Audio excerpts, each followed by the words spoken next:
안녕하세요. 진일규 목사입니다.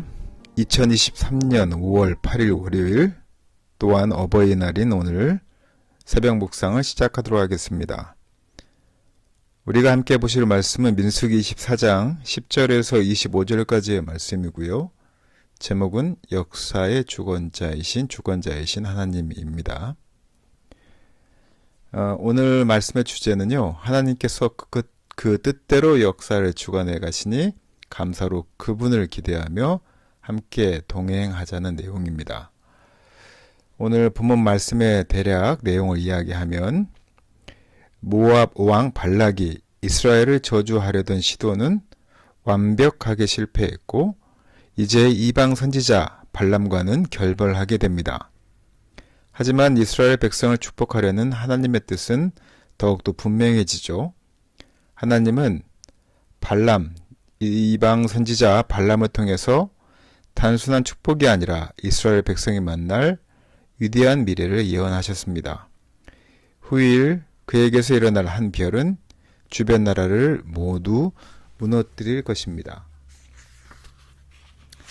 오늘 말씀은 더는 발람을 통한 이스라엘 저주가 실현될 기미가 보이지 않자 발락이 이성을 잃는 장면에서 시작합니다.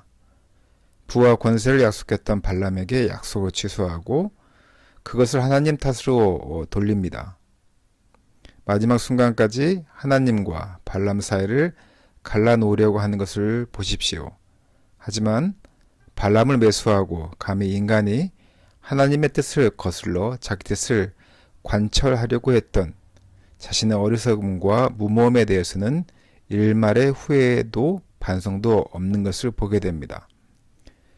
하나님께 더욱더 대들수록 더 자신을 망가뜨린다는 것, 그것을 알아야겠습니다. 발람은 더 이상 우물쭈물하지 않습니다. 누가 재물과 권세 앞에서 완벽하게 의연할 수 있겠습니까? 하지만 발람은 하나님을 경험할수록 그것들을 상대화할 수 있는 신앙으로 자라가게 됩니다. 돈과 권세를 위해서 하나님의 뜻을 대변하는 일을 그만둘 수 없다고 단호하게 밝힙니다. 더는 자신에게 하나님의 뜻을 거스르는 요구를 해도 소용없을 것이란 뜻을 분명히 전달한 것이죠. 하나님도 그를 진정한 예언자로 인정하시고 이방인 복술가인 그에게 이스라엘의 미래에 관한 중요한 청사진을 맡겨주십니다. 발람은 현실의 우리의 모습을 많이 닮아 있습니다. 나의 야망과 하나님의 뜻 사이에서 부와 권력과 하나님의 인정 사이에서 우리는 씨름하지만 결국 하나님을 선택하는 우리가 되었으면 좋겠습니다.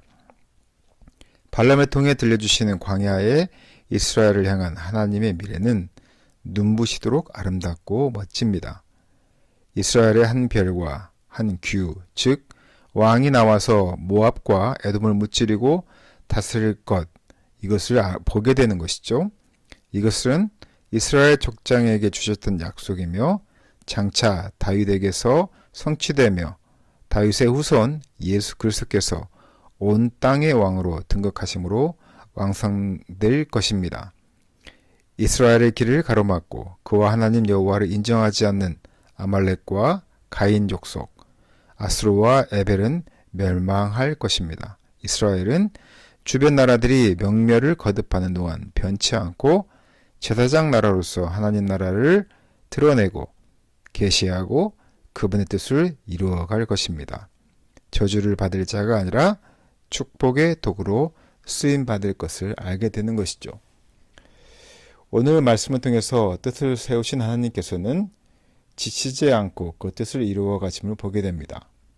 그 비밀을 다 헤아리기 어렵고 그 열정을 따라가기 어렵지만 주께서 열정적으로 일하시니 우리도 열정을 갖고 살았으면 좋겠습니다. 그리고 능동적으로 또한 열심으로 그 역사에 참여하길 바랍니다. 우리는 주와 함께 역사를 만들어가도록 부름받은 존재라는 것, 그 사실을 알고 주님과 함께 오늘 하루도 역사의 주권자인 하나님께 기대하며 동행하며 살아가는 사랑하는 성도 되시기를 예수님의 이름으로 축원하고 부탁드립니다. 함께 기도하겠습니다. 하나님께서 자기 백성을 애굽에서 인도해 내셨고 또한 함께 하시니 누가 그를 막을 수 있겠습니까? 당신의 권능으로 당신의 뜻을 이루시고 자기의 영광을 위해 역사를 만들어 가심을 우리가 알게 하시고 그분이 행하시는 그 일, 그 역사와 동행하는 우리 사랑하는 성도들에게 주님 함께 해주시고 오늘 하루 살아가는 동안 주님이 동행하심을 깊이 경험하는 사랑하는 제일교회 성도가 될 수 있도록 주님 함께하여 주시옵소서. 이 모든 말씀 거룩하신 예수님 이름으로 기도드렸습니다. 아멘.